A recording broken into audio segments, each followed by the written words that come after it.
This is a special production of ABC News.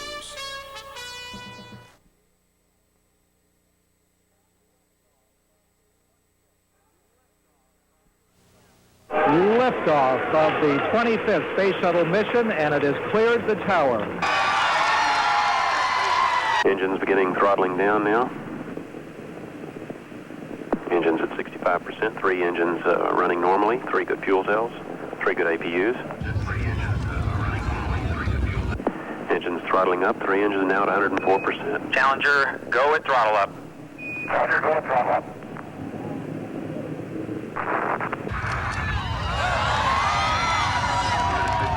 Flight controllers here looking very carefully at the situation. Obviously a major malfunction. We have no downlink. No downlink, no further communication from the space shuttle. Good evening, I'm Ted Koppel, and this is Nightline. The death of Challenger and of 7 American pioneers. Sometimes painful things like this happen. It's all part of the process of exploration and discovery. It's all part of taking a chance and expanding man's horizons. The future doesn't belong to the faint-hearted. It belongs to the brave. The impact of today's tragedy on space exploration, on national security, and on all Americans. That's our story tonight.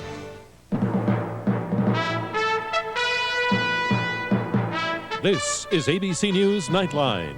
Reporting from Washington, Ted Koppel. We need help in discovering meaning in what happened today, and we hope that some of our guests will be able to provide it. Chuck Yeager, the prototype of the American test pilot.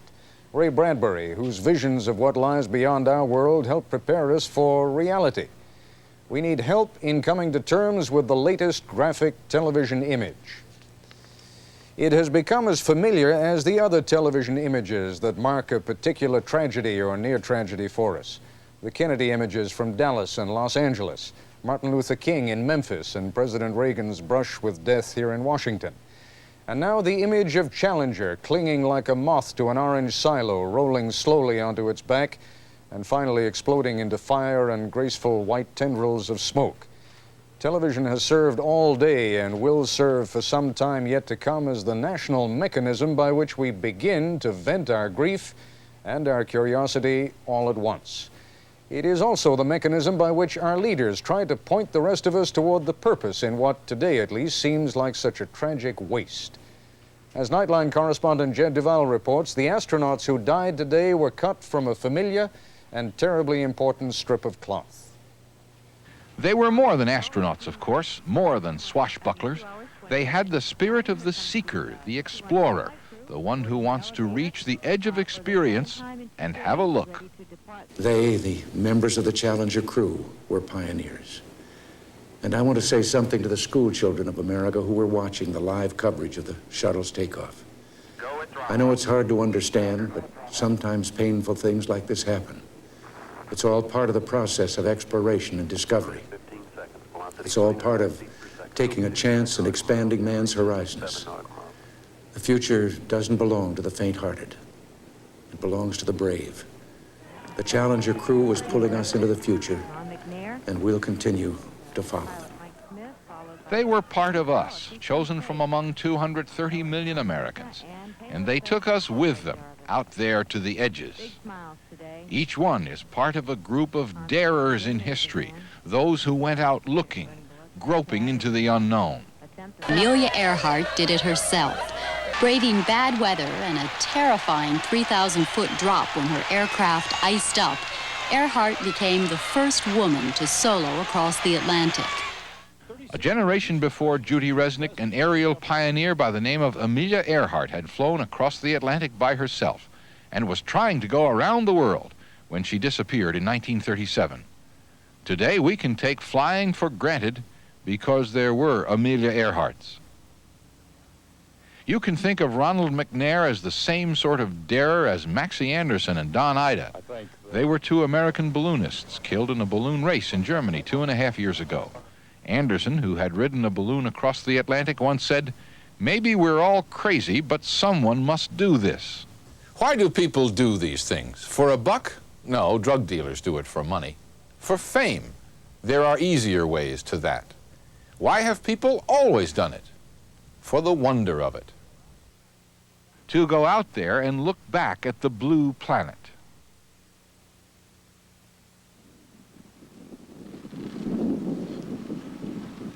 Or to go up, up, up a mountain.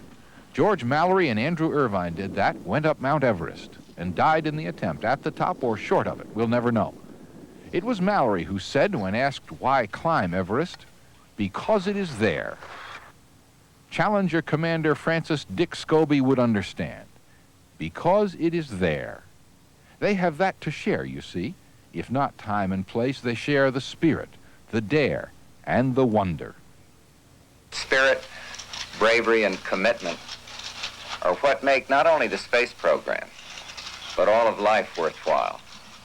We must never, as people in our daily lives or as a nation, stop exploring, stop hoping, stop discovering. We must press on.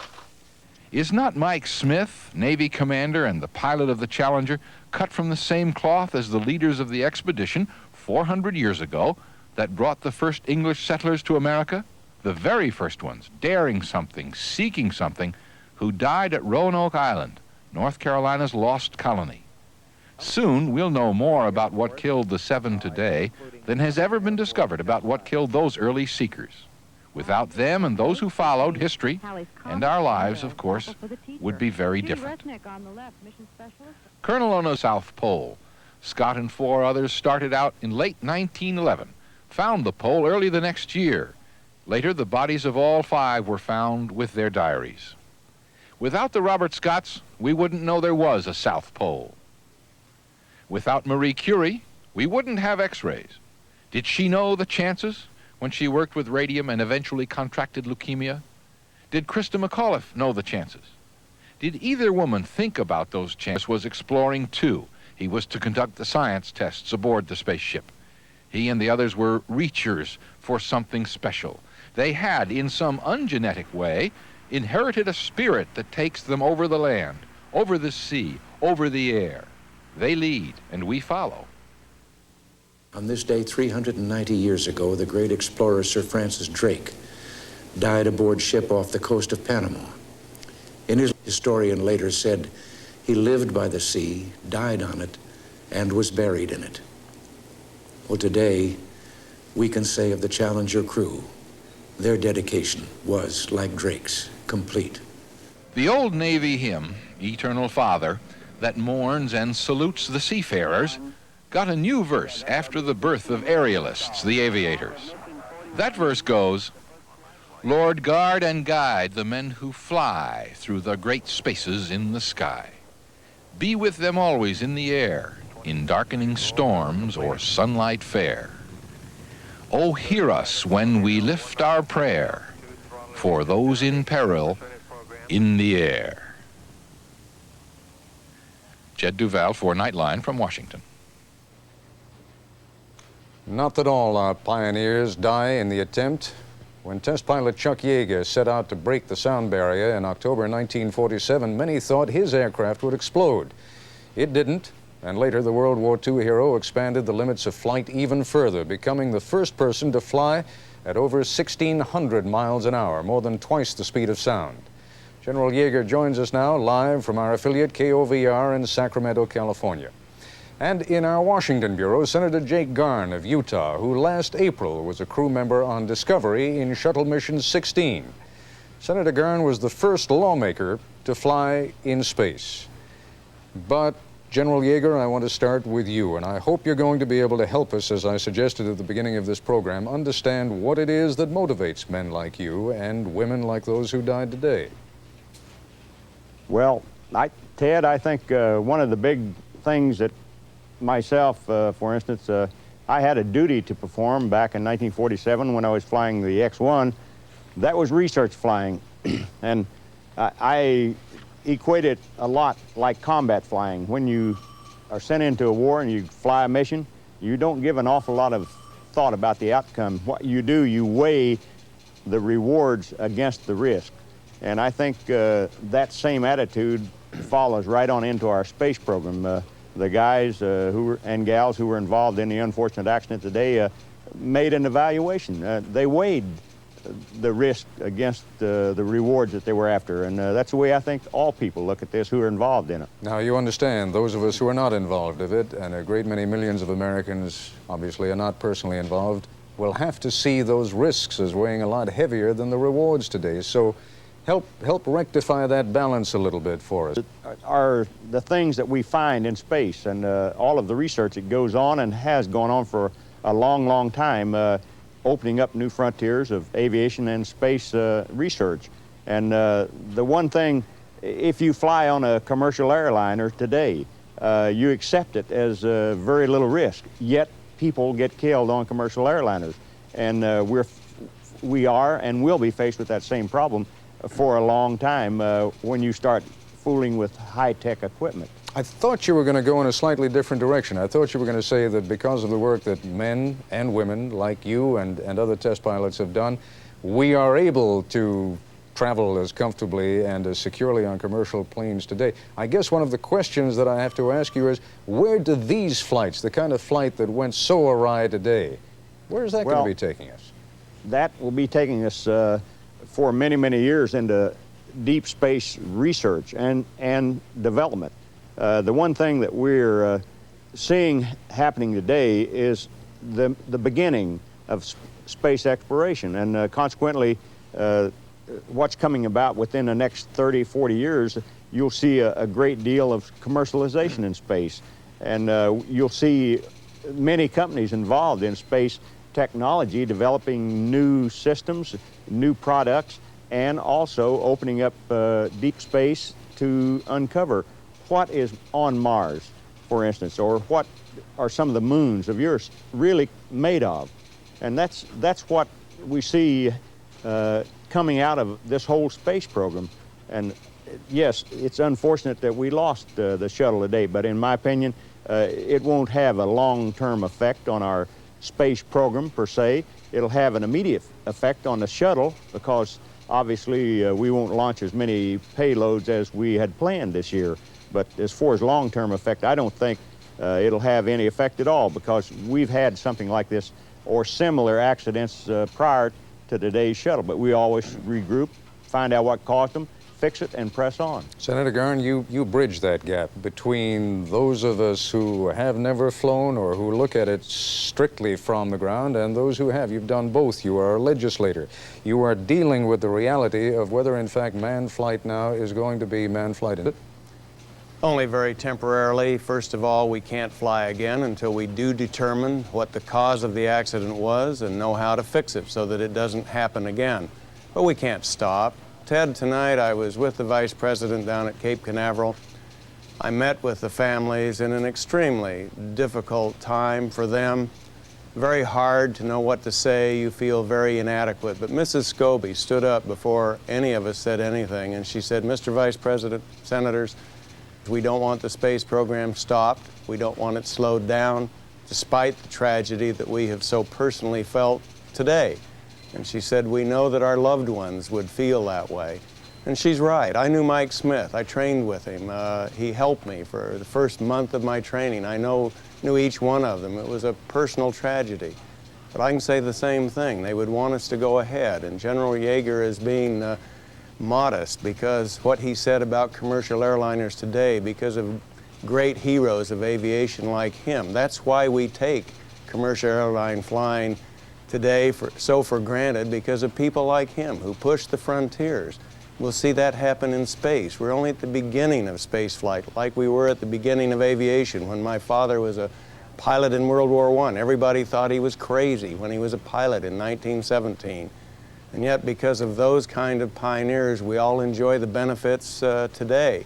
When I look at the spin-offs from the space program already, what we've learned in geography and geology, oceanography, volcanology, how we've improved navigation, how we've improved communications all over the world, as you find in TV and our telephones, what we've done in medicine, more than 12,000 medical devices and or procedures developed from space research. The pacemaker. Charlie Walker was the payload specialist I flew with. He was operating the electrophoresis machine. developing medications in zero gravity.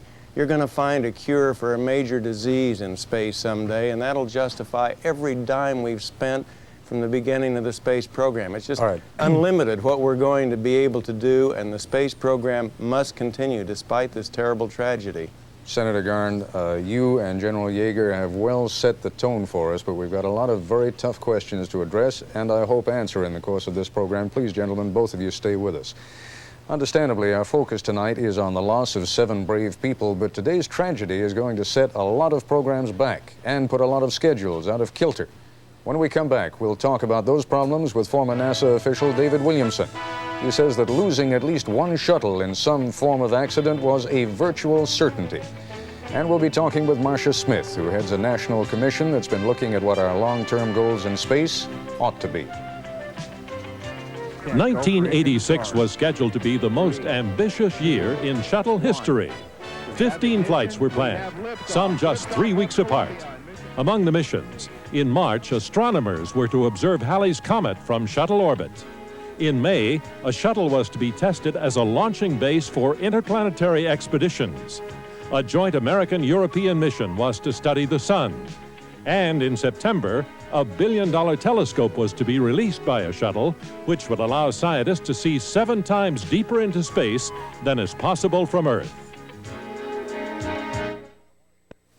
With us now live in our Washington Bureau, David Williamson, former Assistant Administrator of NASA for Special Projects and a veteran of the U.S. space program. Joining us from our affiliate KSTP in Minneapolis, St. Paul, Marcia Smith, President of the American Astronautical Society and Executive Director of the National Commission on Space.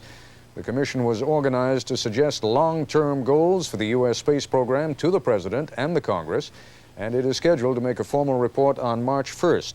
Mr. Williamson, you and I had the chance to speak a little bit earlier, and you said that it was statistically certain, or viewed as statistically certain, that one of these days what happened today would happen. Explain that, would you?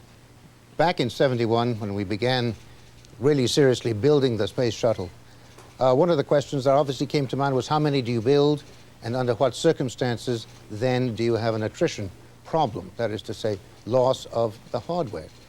We were not in the Apollo program, we were in something quite new. We were trying to invent essentially a space airline, an operational thing. Operational devices have always, because of the amount of traffic, had difficulties at some point in their development cycle. Every airplane that flies has had its accidents.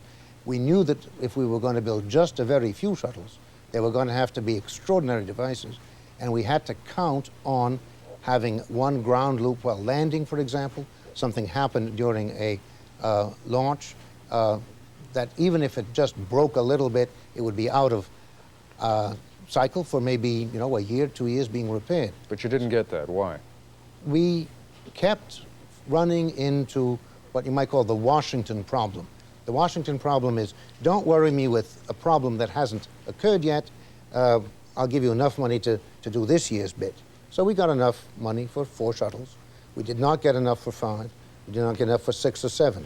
We got enough for our first launch site, and we had to fight very long and hard to get the other launch sites finally built. In other words, going operational has been a long and tough fight. Now, we're not there yet. I'm sorry to cut you short on this, Sure. but what does this mean then? Now, instead of having 4 shuttles, we have only 3. What is that going to mean to those missions that were set for this year? For March, for example, we were going to have this mission that was going to take a real close look at Halley's Comet, right? Look at the history of accident investigations. They run weeks at least, and a shuttle flight, in my opinion, until that's been well exercised, until we understand what there is. That says that you're at least pushing back the entire schedule, the entire numbers of months. Secondly, you're going to be trying to carry out a long... To Ms. Smith for a moment now, and for example, the Halley's Comet mission. Halley's Comet is not going to come back again early just because we are inconvenienced. Does that mean that mission goes by the board? Well, it certainly is going to be much more difficult, There were other observations planned using very high-flying aircraft and ground observations, but clearly the shuttle part of it, I think, is pretty much gone. You have to report to Congress, to the President, March 1st. Are you still going to be able to do that? And what do you anticipate this incident is going to do to that report? Well, our report had already slipped somewhat until early April, and in fact, I should mention that General Yeager is one of the 15 commissioners on the commission. It's a little too early right now to know what effect, if any, it will have on the Commission's report, because we really were looking at the very long-term future, and most of our recommendations would not have taken effect until the 90s anyhow. But we were, of course, anticipating having a very healthy shuttle fleet of orbiters to do all the things between now and then that would make our goals realizable. Now, General Yeager, some of the missions for the shuttle program were civilian missions, some were military missions. Now that the number of shuttles has been reduced by 25%, what does that do to the civilian missions? Because I would assume that the military ones take priority.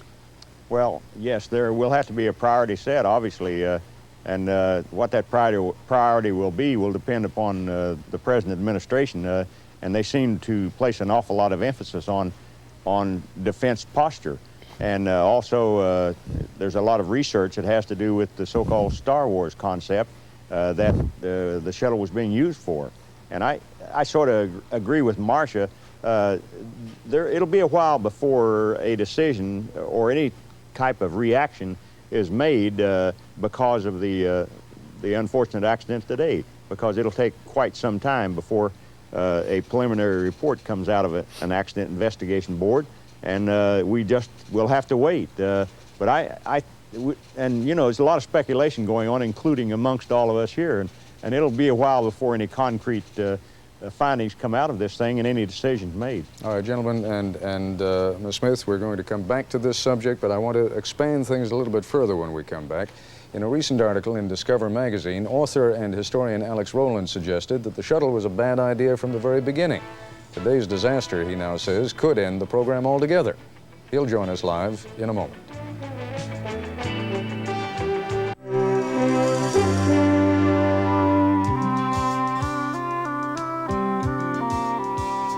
Just last Friday on this program, we focused on the controversy over manned versus unmanned space exploration.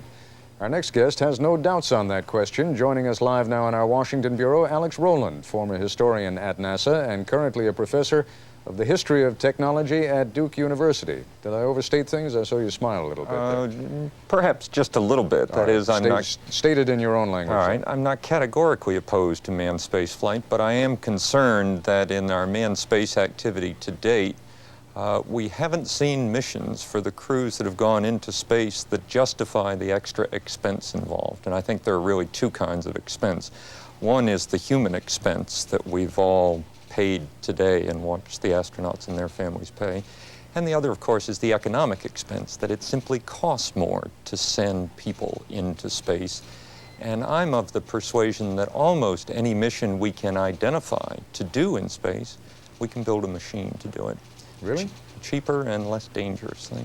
The kinds of things that we have seen those shuttle astronauts do, I mean, repairing satellites in space, you can't do that without man up there. Quite right, you can't do that without a man up there. But for the $15-odd billion that we've spent developing the shuttle, plus the money that we've paid to subsidize it on its 25 flights, we could have built a lot of satellites to replace those that fail in orbit. All right. Additionally, I might add that we didn't need the shuttle to do that. That is, we were capable of going up and rendezvousing with satellites before we started the shuttle program. But the fact of the matter is we have committed to manned flight. Exactly. Therefore, there is a certain momentum that's underway, isn't there? There surely is. And as a historian, I'm all for momentum. So I realize that we are not about to stop this program now, nor should we. And I think that we run a real risk at a dramatic moment like this in exaggerating the response on both sides. That is, I think several of the people who have already spoken are in a way circling the wagons and defending the program because it looks vulnerable now. This is Jake Garn, and I definitely am defending the program. There's no doubt about it. As one of the chief wagon masters, go ahead, sir. And I completely disagree with Mr. Roland. I suggest he might spend a little more time with current NASA history than past NASA history, and he'd find out that you need a balance The only way you're going to have a successful space program is to have a balance between robotics and man. There are many missions that are better done with an unmanned, an extra expendable launch vehicle, and there are others that are better done with man. And I think we've had a very good balance between the two. That balance will continue. I have ordered studies on the space station to force NASA to seek that balance so that it can be a man-tended station at times. At other times, it will operate totally by itself with robotics. We're very, very short-sighted if we don't do both. Senator, let me bring Mr. Williamson in on this discussion because it fascinates me because the military has not been altogether enchanted with NASA's manned space missions, has it? And I'm wondering... Ted, I hate to interrupt, but I happen to work on an agreement with NASA and the Air Force where, again, we have achieved some balance. The Air Force agreed to fly 8 missions per year on the shuttle, but we're also refurbishing 10 Titans plus some additionals in the background to provide for backup capability for the military on expendable launch vehicles. Precisely because there was a certain amount of cynicism within the military about the capacity of NASA to carry out some of the missions that they wanted. Mr. Williamson, though, would you comment on that? I'd like to make 2 points. One, speaking just to that military question, there's always going to be a slight sense of conflict between civilian objectives and military objectives. And the military, of course, want their own resources under their own control. And the shuttle is a civilian space program under civilian control, and as such is a little beyond their reach. Of course, it's going to be more questionable than their own resources.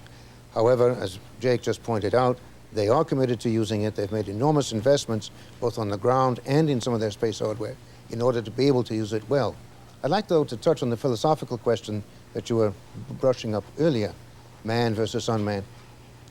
If we look back at the last 25 years, not just the last 24 missions, what the space program has done, and the manned space program in particular, has been to change people's view of the Earth and of themselves. We are talking about something called hope, I think. If our entire hope really lies only in machinery, in space, without a manned component, a sense of real adventure as well as real accomplishment, and that far future, landing on other planets eventually in time, moving the human race out beyond our own initial little sphere here, then we really lose something if we ignore that aspect of it. And that is what the manned space program, at least symbolically, I think has fed very, very strongly, that sense of real endeavor for Americans, young Americans in particular, and for people around the world. All right, let me use that as an opportunity to break. We still have a lot more to come in this broadcast. We haven't yet touched on a whole range of questions concerning man in space and the real heroics of venturing into the unknown. We'll be talking shortly with a man who spent his life writing and thinking about those subjects, science fiction writer Ray Bradbury. But first, when we come back, a look at some of the sights and sounds of today's tragedy at the Cape. Roll, Challenger. It had become routine, so routine that on this 25th shuttle flight, the 3 major television networks were taping the liftoff from Cape Canaveral for later broadcast. They did not carry it live. NASA, which knows a thing or two about image making, had obviously put some thought into gaining broader public interest. Consider the crew, among them an aerospace engineer whose grandparents were Japanese immigrants, an unmarried Jewish woman who, in addition to her doctorate in electrical engineering, played classical piano, a black PhD in physics from MIT who also held a 5th-degree black belt in karate, and at President Reagan's request, an American high school teacher whose other primary qualifications were her vital interest in spaceflight and her courage. Those are just some of the crew members who set out this morning for what everyone thought would be another routine mission. This is Shuttle Launch Control at T-minus 3 hours in holding. We're about 3 hours away from today's launch of Mission 51L and about 18 minutes away from picking up the count. And they are posing for their traditional shot during their breakfast. And here comes the flight crew now. Commander Dick Scobie, followed by Mission Specialist Judy Resnick, Ron McNair, pilot Mike Smith, followed by Krista McCullough, teacher in space, Ellison Onizuka, and payload specialist Greg Jarvis. As they get ready, the teacher observer, Krista McAuliffe, has been handed an apple by the closeout crew. The 51L mission ready to go. T-minus 10, 9, 8, 7, 6. We have main engine start. 4, 3, 2, 1, and liftoff. Liftoff of the 25th Space Shuttle mission.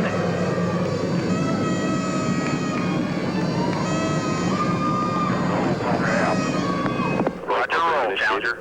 Good roll program confirmed. Challenger now heading downrange. Challenger, go and throttle up.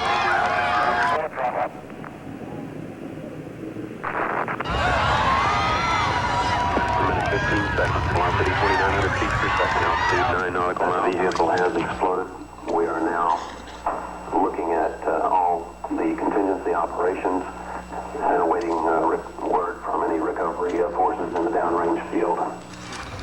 Again, to repeat, we have a report relayed through the flight dynamics office that the vehicle has exploded.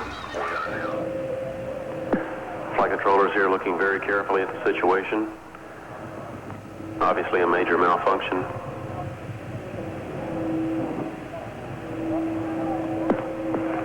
We have no downlink. Debris continued to fall for 50 minutes and more, and obviously you can't send aircraft and ships into an area where debris is falling, where they themselves may be endangered. There are recovery forces in the general area, others being deployed, including aircraft and ships. We saw what we believe to be paramedics parachuting into the impact area. And at this special moment, let us remember in silent prayer those who were involved in the spacecraft shuttle accident just a few minutes ago off Florida. Let us pray. The Vice President and the Foreign Policy Advisor, John Poindexter, came in with others and informed the President that the news had just broken. We immediately adjourned our Oval Office meeting and went into an adjoining room, the President's study, where there's a television, and the President then began to review television reports of the explosion there shortly after the launch. It's a sad day. My heart goes out to Krista's husband, her children. An exciting day has turned into a very sad one. The terrible disaster. And I remember thinking that in the early days of the space program, we used to sort of half expect something to go wrong, but these days we've become so used to it automatically working and computerized and everything that it's an even bigger shock. Yeah. Man, they're monitoring systems on their injection into orbit. When it happened, they were caught by surprise, and even if they had been expecting it, they couldn't have done anything about it. This is Mission Control Houston. Flight controllers reviewing their data here in Mission Control. We will provide you with more information as it becomes available. These searches have not revealed any evidence that the crew of Challenger survived. I guess in our human existence there is triumph and there is tragedy. And man tries many things. Sometimes, though, we aren't perfect. And then there's a tragedy that brings us back to our own human frailties. The President, in consultation with the leadership of Congress, has decided to postpone the State of the Union address that was scheduled for this evening. I'm reminded of when I was a boy in another age of flight and before the age of television, when I was gathered around a radio with my parents listening to the landing of the Hindenburg and then the resultant explosion and burning of that Hindenburg. As long as man has the thirst for knowledge, we will continue to press outward. And in the process, there is risk. That risk is taken by each one of us every day, and that risk is understood by all the members of a crew that climb into a loaded spaceship. I think that the NASA and the Congress will examine this question of whether we have not been premature in encouraging civilians to fly. It's a surprise to me that it happened, but I would go again tomorrow. If NASA would let me go, I would go again. And it has cleared the tower. We've grown used to wonders in this century. It's hard to dazzle us. But for 25 years, the United States space program has been doing just that. We've grown used to the idea of space, and perhaps we forget that we've only just begun. We're still pioneers. They, the members of the Challenger crew, were pioneers. And I want to say something to the school children of America who were watching the live coverage of the shuttle's takeoff. I know it's hard to understand, but sometimes painful things like this happen. It's all part of the process of exploration and discovery. It's all part of taking a chance and expanding man's horizons. The future doesn't belong to the faint-hearted. It belongs to the brave. Joining our other guests when we return, a man with a very special perspective on our triumphs and our tragedies in space, Ray Bradbury.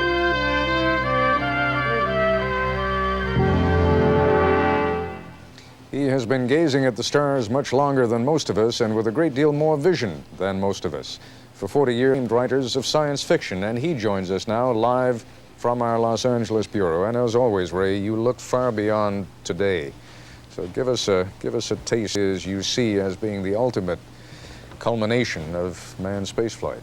Well, I was out at JPL on Saturday for the Uranus encounter, and on that day it was an exhilaration that reminded us that we were alive in a very strange and beautiful universe.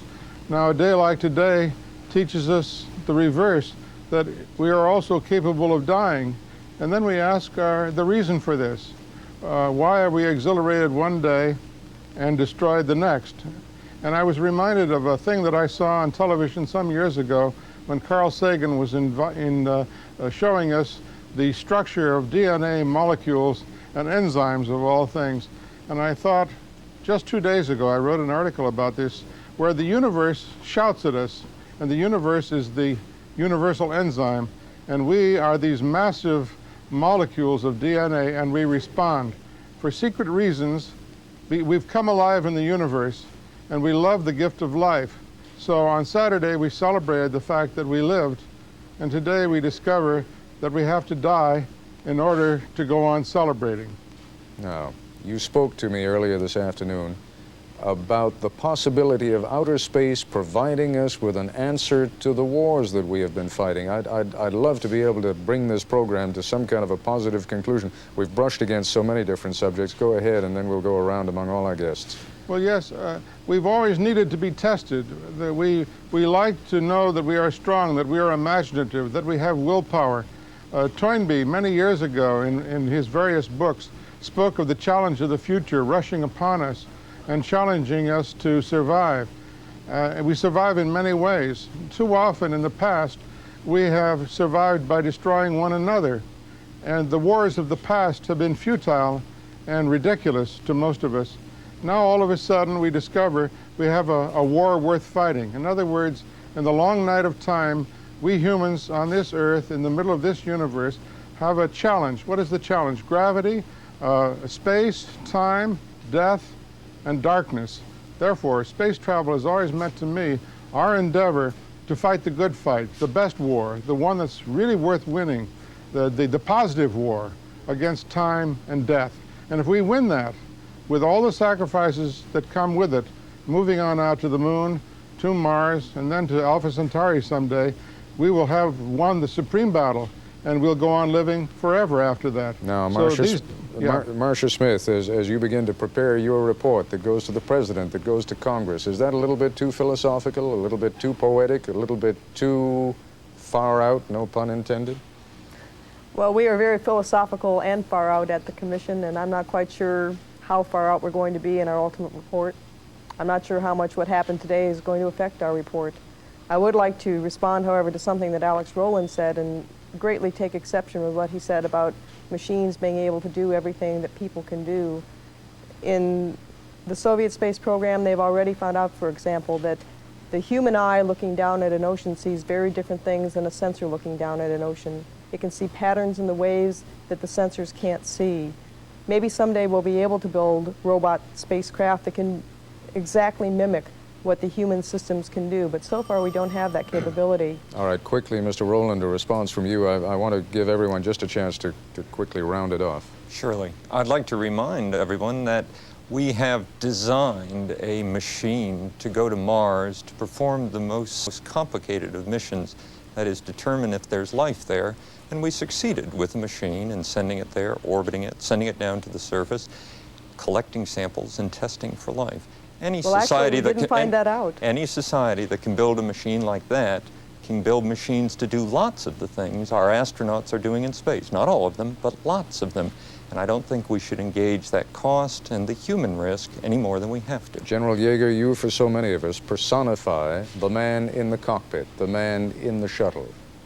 Well, Ted, I've seen a lot of programs come and go over my career as a military pilot, both in combat, research, and have watched the space program. I've seen many accidents very similar to what we have seen today. And a lot of people make a lot of comments, but it boils down, we find out what caused the accident, fix it, and press on. And there's a lot of people, fortunately, in this country who are aggressive enough to make these programs work. And that's the way it's going to be, in my opinion, from now on. All right. I have really wanted more time to give so many guests a little more opportunity to say something more. I just hope you'll accept that I'm very grateful to each and every one of you for joining us here this evening. Every loved one left behind setting out for the unknown has felt it, a bittersweet mixture of pride and fear that simply won't go away until the voyage is over. And when we come back, we'll hear a poem written by the wife of an astronaut who journeyed to the moon. Somehow, in her words, she managed to capture that special feeling.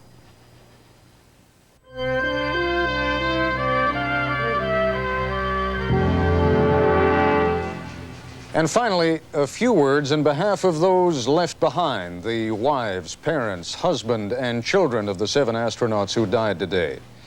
There is a courage and a generosity of spirit required of those who stay behind that was captured in a poem written by Patricia Collins for her husband, Michael. Michael Collins was an astronaut who flew safely, as it turned out, aboard Gemini 10 and Apollo 11. Mrs. Collins titled her poem, "To a Husband Who Must Seek the Stars." In your eyes the first glad token, as when first our love we proved, so your mind to mine has spoken, just as if your lips had moved. You are saying, yes, I know that the lure of space beguiles. You are pleading, let me go, not unwilling, but with smiles. Can you love me and still choose whispers that I cannot hear? Late to love, how can I bear to lose content for some inconstant sphere? Tell me how you see my role, to stay, to wait, yet yearn to go. Where is the comfort for my soul? You, my love, have helped me know. I'll be unafraid, undaunted, yes, of course. I need not face any peril or be haunted by the hazards you embrace. I could have sought by wit or wile your bright dream to dim, and yet, if I'd swayed you with a smile, my reward would be regret. So, for once you shall not hear of the tears unbidden welling, or the nighttime stabs of fear. These, this time, are not for telling. Take my silence, though intended, fill it with the joy you feel. Take my courage, now pretended. You, my love, will make it real. I'll be back in a moment. That's our report for tonight. I'm Ted Koppel in Washington. For all of us here at ABC News, good night.